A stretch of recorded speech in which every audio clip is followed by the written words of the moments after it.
তো হাই বন্ধুরা, তো আজকে চলে এসেছি কিন্তু ভীষণই ইমোশনাল একটা ভিডিওর পার্ট নিয়ে। তো এই ভিডিওটা সকল সন্তানদেরই দেখা উচিত। হ্যাঁ, একদমই তাই। ইমোশনাল যখন বলেছে তখন তোমরা বুঝেই গেছো যে ইমোশনাল ভিডিও আর হুজুরটাকে, মানে কোন হুজুরের মুখ দিয়ে আজকে আমরা ভিডিওটা দেখতে চলেছি। তো চলো সর্বপ্রথম আজকে তোমাদের টাইটেলটা জানিয়ে দিই। তো বলছে মা বাবার চোখে পানি কেন আসে, কি কারণে আসে তোমরা সকলেই জানো। আর সেই জন্যই কিন্তু আজকে মিজানুর রহমান আজহারী হুজুর খুব ভালো একটা কথা বলবেন। অবশ্যই সত্যি প্রতিটা সন্তানদের শোনাটা ভীষণই জরুরি। তো বেশি দেরি না করে আমাদের মেইন ভিডিও ডেসক্রিপশনে চলে আসবে, তোমরা ওখান থেকে চেক আউট করে নিও। তো চলো আজকের ভিডিওটি দেখা যাক। ছেলে আমার মস্ত মানুষ, মস্ত অফিসার, মস্ত ফ্ল্যাটে যায় না দেখা এ পারে ও পার, নানান রকম জিনিস আর আসবাব দামি দামি, সবচেয়ে কম দামি ছিলাম একে মাত্র আমি। ছেলের আবার আমার প্রতি অগাধ সম্ভ্রম, আমার ঠিকানা তাই বৃদ্ধাশ্রম। ঠিক কি না? এজন্য আল্লাহ ডেকে বললেন, খবরদার বাবা মারে বৃদ্ধাশ্রমে রেখে শোনা। তোমাদের জ্বালা যন্ত্রণা বাবা মা সহ্য করেছে, তোমারে ঘর থেকে বের করে দেয় নাই, এতিমখানায় রেখে আসে নাই। এজন্য বাবা মা যদি ঘরের মধ্যে পেশাব করে পায়খানা করে পরিষ্কার করবা, তাহলে তোমার জীবনটারে উজালা করে দিবে কে? বৃদ্ধাশ্রমে রেখে আসা যাবে? বাবা মারে যদি বৃদ্ধাশ্রমে রেখে আসো, মনে রাখবা তোর কপালে বৃদ্ধাশ্রমে জুটবে না। তুমি যদি বাবা মারে বৃদ্ধাশ্রমে রেখে আসো, তুমি বয়স্ক হলে তোমার কপালে বৃদ্ধাশ্রম নাই। ঠিক কি না? ভাঙ্গা থালা হাতে নিয়ে তুমি রাস্তায় ভিক্ষা করে খাবা। এজন্য আল্লাহ বললেন ইহসানের প্রথম ব্যাখ্যা, ইম্মা ইয়াবলুগান্না ইনদাকাল কিবারা আহাদুহুমা আও কিলাহুমা ফালা তাকুল লাহুমা উফ। বাবা মা যখন বার্ধক্যে উপনীত হয়, তাদের কোনো কাজে নাক ছিটকাবা না, উফ শব্দটাও করবা না, উহ আহ এটাও বলা যাবে না। কথাটা কার? ইহসানের 2 নাম্বার ব্যাখ্যা, ওয়ালা তানহারহুমা, আব্বা আম্মারে ধমক দিও না। কিছু ডাকা আইতাছে, মায়েরে ধমক দেয়, মায়েরে ডাকে বুড়া, বাবারা ডাকে বুড়া, মায়েরা ডাকে বুড়ি, আছে না নাই? কেমন করে মা বাবারে তুমি বুড়া বুড়ি ডাকো? তারা তো বুড়া বুড়ি হয়েছে তোমার কারণে। তোমারে মানুষ করতে যে তারা তাদের জীবন যৌবন সব হারিয়েছে, তোমার লেখাপড়া করাতে যে তারা তাদের জমিন হারিয়েছে, তোমাকে বিদেশ পাঠাতে যে তারা তাদের ভিটে মাটি হারা হয়েছে। কিছু লোক আছে এলাকার সবার সাথে খুব মিষ্টি আলাপ, বন্ধু বান্ধবের সাথে খুবই ভদ্রতা, কিন্তু ঘরে ঢুকলেই মায়ের সাথে ঝিড়কি দিয়ে কথা বলে, ধমক দিয়ে কথা বলে, এরকম বেয়াদব আছে না নাই? আল্লাহ বললেন ওয়ালা তানহারহুমা, ধমক দিও না, তোমার সব আমলগুলো বাতিল করে দিবে কে? ওয়ালা তানহারহুমা ওয়া কুল লাহুমা কওলান কারীমা, বরং বাবা মার সাথে কোমল আচরণ করো। যত ভদ্রতা তুমি জানো, যত নম্রতা তুমি শিখেছো, যত কার্টিসি তুমি জানো, সব কার্টিসি বাবা মার সাথে মেইনটেইন করবা।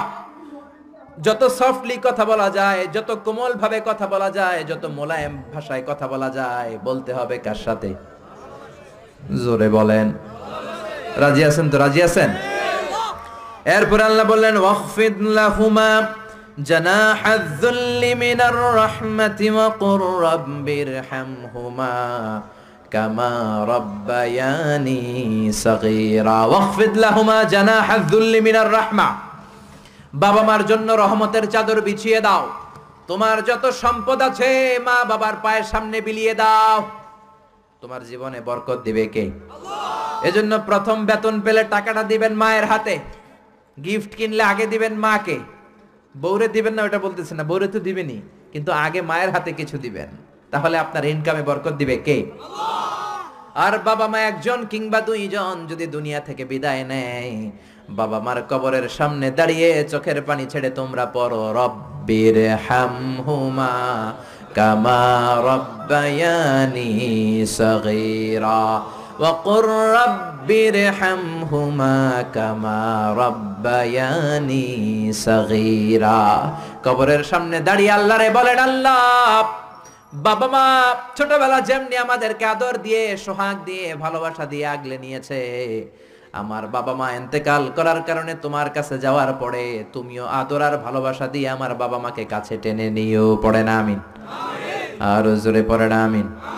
এজন্য আল্লাহর ফয়সালা 2টা। জোরে বলেন কয়টা? সবাই বলেন।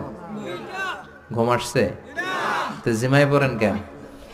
ফয়সালা কয়টা? এক নাম্বার ফয়সালা ইবাদত হবে একজনের, তিনি কে? দুই নম্বরে খেদমত করতে হবে কার? বিশ্বনবী বললেন এই পৃথিবীতে যত ভালো আমল আছে তার মধ্যে শ্রেষ্ঠ ভালো আমল হচ্ছে মা বাবার খেদমত, বিররুল ওয়ালিদাইন। এক সাহাবী বললেন আইয়ুল আমালি আফদাল ইয়া রাসূলুল্লাহ, ও নবী সবচেয়ে ভালো আমল কোনটা? বিশ্বনবী বললেন সবচেয়ে ভালো আমল তিনটা। জোরে কোন কয়টা? তিনটা। এক নম্বরে as-সালাতু ফি ওয়াক্তিহা, সময় মতো নামাজ। যেখানে আজান হবে ওই জায়গায় নামাজ পড়ার দরকার আছে না নাই? সালাতে কায়েম করো, সালাতে কায়েম করো, হবে সম্মানী তুমি, হবে জান্নাতি তুমি, হবে সম্মানী তুমি, হবে জান্নাতি তুমি, দিবে কাল হাসরে শীতল ছায়া আরশে আজিম, রব্বিয়াল আলা রব্বিয়াল আযীম। ঠিক কি না? এক নাম্বার ভালো আমল হচ্ছে সময় মতো নামাজ। দুই নাম্বার সবচেয়ে ভালো আমল হলো বিররুল ওয়ালিদাইন, মাতা পিতার খেদমত করা। তিন নম্বরে সবচাইতে ভালো আমল হলো আল জিহাদ ফি সাবিলিল্লাহ, আল্লাহর রাস্তায় জিহাদ করা। সুবহানাল্লাহ। তার মানে এই পৃথিবীর সবচাইতে তিনটা ভালো আমলের মধ্যে মা বাবার সাথে খেদমত করাটা আছে না নাই? এই পৃথিবীর সবচেয়ে ভালো আমল যে তিনটা, এর মধ্যে মা বাবার খেদমত করাটাও আছে। ঠিক কি না? আর এক হাদিসে বিশ্বনবী বললেন মা বাবার খেদমত করা জিহাদের চেয়ে বেশি সওয়াবওয়ালা। এক সাহাবী আসলেন, জাআ রাজুলুন ইলা রাসূলিল্লাহ ইয়াস্তাযিনুহুল জিহাদ, এসে বললেন ও নবী জিহাদে যেতে চাই, জিহাদে যাওয়ার অনুমতি দেন। বিশ্বনবী বললেন ও সাহাবী ঘরে আব্বা আম্মা আছে নাকি? সাহাবী বললেন আছে। বিশ্বনবী বললেন ফাফিহিমা ফাজাহিদ, ঘরে যাও বাবা মার খেদমত করো, বাবা মার খেদমত করলে ঘরে বসেই জিহাদের সওয়াব পাবা। বাবা মার খেদমত করলে ঘরে বসেই জিহাদের সওয়াব পাওয়া যায়। চিল্লায় পড়েন আল্লাহু আকবার। এজন্য বাবা মা খুশি হলে আরশের মালিক খুশি, বাবা মা নারাজ তো আরশের মালিক নারাজ। এজন্য বিশ্বনবী বলতেন রেদার রাব্বি ফি রেদাল ওয়ালিদ, বাবা মা যদি খুশি হয় আল্লাহ খুশি হয়। ওয়া সাখাতুর রাব্বি ফি সাখাতিল ওয়ালিদ, বাবা মা যদি নাখোশ হয়ে যায় আরশের মালিক আল্লাহ নাখোশ হয়ে যায়। এজন্য বাবা মার কাছ থেকে দোয়া নেয়ার দরকার আছে না নাই? বিশ্বনবী বলতেন জান্নাতে দুইটা স্পেশাল দরজা আছে, একটা দরজার নাম আব্বা, আরেকটার নাম মানে আল আব, আরেকটা আল উম। এই দুইটা দরজা আমাদের ঘরে আছে না নাই? এজন্য বিশ্বনবী বলতেন দুইটা দরজা তোমাদের ঘরে আছে, হুমা জান্নাতুকা ওয়া নারুক, বাবা মাই তোমার জান্নাত, বাবা মাই তোমার জাহান্নাম। এজন্য বাবা মার সাথে কেমন আচরণ করবা তোমাদের decision, the decision is yours. তুমি ডিসাইড করবা তুমি জান্নাতে যাবা না জাহান্নামে যাবা। আপনি কপালে যত সেজদা দেন, যত কপাল কালো বানান, যতগুলো হজ করে আল হজ টাইটেল লাগান, যত যাকাত দেন, যত আমল করেন, আপনার মা যদি আপনার উপর নাখোশ হয়ে আল্লাহর কাছে বদদোয়া দেয়, আপনার সব আমলগুলোরে বরবাদ করে দিবে কে? এজন্য বাবা মা যদি হিন্দু হয়, বাবা মা যদি নাস্তিক হয়, তারপরও মা বাবার দোয়ার দরকার আছে না নাই? বাংলাদেশে এরকম অনেক হিন্দু ফ্যামিলি আছে, ছেলে মুফাসসিরে কোরআনের তাফসীর শুই না, মুফাসসিরের হাতে হাত রেখে কালিমা পড়ে মুসলমান। এরকম হিন্দু ছেলে আছে না নাই? কিন্তু বাবা মা মুসলমান হয় নাই। এখন বাবা মার সাথে খারাপ আচরণ করা যাবে? বাবা মা যদি হিন্দু হয়, বৌদ্ধ হয়, বাবা মা যদি খ্রিস্টান হয়, সে তোমার বাবা মা। ঠিক কি না? বিশ্বনবীর শালীর নাম আসমা। কি নাম? আসমা বিনতে আবি বাকার, বুখারীর বর্ণনা। বিশ্বনবীর কাছে এসে বললেন নবী আনা মুসলিমা, আমি মুসলিম, ওয়া উম্মি মুশরিকা, আমার মা মুশরিক, আফাসিলুহা, এখন আমি কি করব? আমার মায়ের সাথে ভালো আচরণ করব নাকি খারাপ আচরণ করব? বিশ্বনবী বললেন খবরদার সিলিহা, তোমার মায়ের সাথে তুমি ভালো আচরণ করবা। বাবা মা মুশরিক হোক, কাফের হোক, তাদের দোয়া, তাদের আশীর্বাদের দরকার আছে না নাই? সাইয়েদনা ইব্রাহিম জালিল কাদের পয়গাম্বর, ঠিক কি না? উলুল আজমি মিনার রুসুল, খলিলুল্লাহ, মুসলিম মিল্লাতের জাতির পিতা। চিল্লায় এখন ঠিক কি না? কিন্তু ওনার আব্বারে উনি কালেমার দাওয়াত দিতে পারে নাই, দেওয়ার পরেও মানে নাই বাবার নামাজ। তারপরে উনি বাবার সাথে খারাপ আচরণ করেছে নাকি?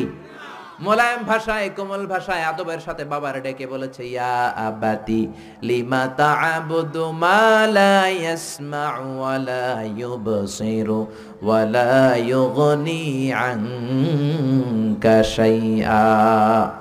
ও আমার সম্মানিত পিতা, কেন ওই মূর্তির ইবাদত করেন? 10টা হাত এরকম বের করে দিয়ে দাঁড়ায় থাকে, জিহ্বা বের করে, সামনে থাকে মিষ্টি, রসমালাই, দুধ, কিচ্ছু খেতে পারে না, মাছি বসলেও তাড়াতে পারে না, ঠিক কিনা? কেন এই মূর্তির পূজা করেন? কেন এই পুতুলের ইবাদত করেন? যে এই পুতুল কানে শোনে না, চোখে দেখে না, নিজের গায়ের মাছিটা নিজে তাড়াতে পারে? বাবারে আদর করে, যত্ন করে, সম্মান দিয়ে বুঝালেন, কিন্তু বাবার সাথে কি সাইয়েদনা ইব্রাহিম খারাপ আচরণ করেছে? জোরে বলেন, খারাপ আচরণ করেছে? এজন্য বিশ্বনবী বললেন, খবরদার, মা বাবা কত রহমত থাকলে মানুষ বোঝে না, যখন চলে যায় তখন বোঝে, কিন্তু তখন বুঝলে লাভ হয় না, ঠিক কিনা? যতদিন বাবা মা বেঁচে থাকে বটবৃক্ষের মতো ছায়া দিয়ে থাকে, ছাতার মতো মাথার উপর দাঁড়িয়ে থাকে। অমিয়া, বন্ধু চলে গেলে বন্ধু পাওয়া যায়, ওয়াইফ চলে গেলে ওয়াইফ পাওয়া যায়, টাকা চলে গেলে টাকা পাওয়া যায়। জনম দুঃখিনী মা যদি দুনিয়া ছেড়ে চলে যায়, মারে আর পাওয়া যায় নাকি? ওগো মা, তুমি এই ধরনের শ্রেষ্ঠ নেয়ামত, তোমারই পদ তলে রয়েছে জান্নাত। ওগো মা, তুমি এই ধরনের শ্রেষ্ঠ নেয়ামত, তোমারই পদ তলে রয়েছে জান্নাত। সুবহানাল্লাহ। তো তোমরা দেখলেই কিন্তু হুজুর কত মানে একটা কথার পরিপ্রেক্ষিতে কত কথা, মানে হয়তো মানে খুব সুন্দর সুন্দর করে কিন্তু উনি বুঝিয়ে বলেছে একদম, মানে কথাগুলো সত্যি পরিপ্রেক্ষিতে যে অন্য কোনো কথা কেউ বলবে সেই জায়গাটা কিন্তু সত্যিই নেই। কারণ বাস্তব যা ঘটছে, মানে হুজুর যা যা বলে গেল এগুলোই কিন্তু ঘটছে। আর ভিডিওর শুরুতে হুজুর একটা কথা বলেছিলেন যে যেই সন্তান তার বাবা মাকে বৃদ্ধাশ্রমে রেখে আসবে তার কপালে সেইটুকুও জুটবে না। একদমই তাই। আর এটা কিন্তু সত্যি কোনো না কোনো ক্রমে কিন্তু অবশ্যই মিলে যায়। মিলে যাওয়া থেকে বড় কথা, আল্লাহ কিন্তু মানে এরকম ভাবেই পরিচালিত করে যে তুমি যদি এই কাজটা আজকে করো তো তোমার সাথেও আল্লাহ কিন্তু ঠিক সেম কাজ অন্য রকম ভাবে করে নেবে। তো অবশ্যই নিজেদের ব্যবহারগুলো নিজেরা সবসময় মানে দেখতে হয়। তো সেই অনুযায়ী কিন্তু হুজুর পরিপ্রেক্ষিতে অনেক কথা বলেছে। সত্যি এই কথা পরিপ্রেক্ষিতে আমাদের বলার মতো কোনো ভাষাই নেই, কারণ ভাষাহীন। তো তোমাদের ভিডিওটা কেমন লাগলো সেটা অবশ্যই আমাদেরকে জানিও। আর নেক্সট তোমরা কী ধরনের ভিডিও দেখতে চাও সেটা তো অবশ্যই আমাদেরকে জানাতেই হবে। আমরা সেই ভিডিওটাই নেক্সট চলে আসবো। তো চলো আজকের মতো এখানেই, বাই বাই।